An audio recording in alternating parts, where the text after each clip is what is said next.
文巡营已近深秋，天气转凉，气候干燥，中医称之为秋燥。这是因为深秋早晚温差变化极大，有近冬之寒气，易与寒邪结合侵犯人体，尤其是抵抗力相对较差的孩子，肺极易为盗邪所伤，出现感冒、咳嗽数月不愈的情况。咳，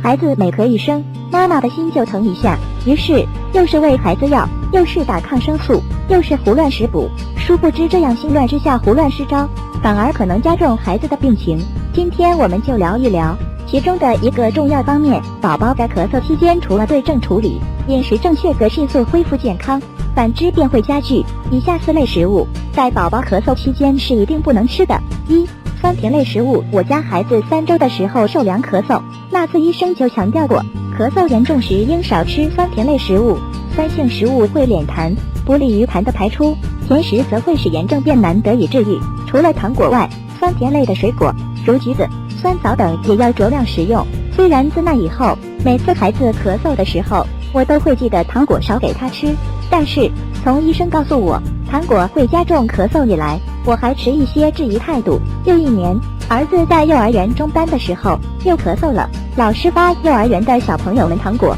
儿子也分到1颗，一个不留神他就吃了。我当时心里一惊，但想着他就要痊愈了，也没有及时阻止他。可就在那夜，他整整剧烈咳嗽了1宿，后来又把孩子扭送医院打点滴才恢复了过来。直到这样，我才意识到自己的浅薄，对眼前的小可怜深深的内疚。所以在小朋友咳嗽的时候，妈妈一定要严格控制孩子吃糖，不论是棒棒糖还是软糖，能不吃就不吃，能少吃则少吃，大不了等孩子彻底痊愈后再多奖励孩子点什么。2、过咸的食物。吃得过咸同样会加重咳嗽，孩子咳嗽久治不愈，妈妈就可以注意一下，看孩子晚餐是否吃得太咸了，因为高盐饮食会使孩子口腔唾液分泌变少，从而使溶菌酶相应减少。孩子外出时，给各类病毒、细菌、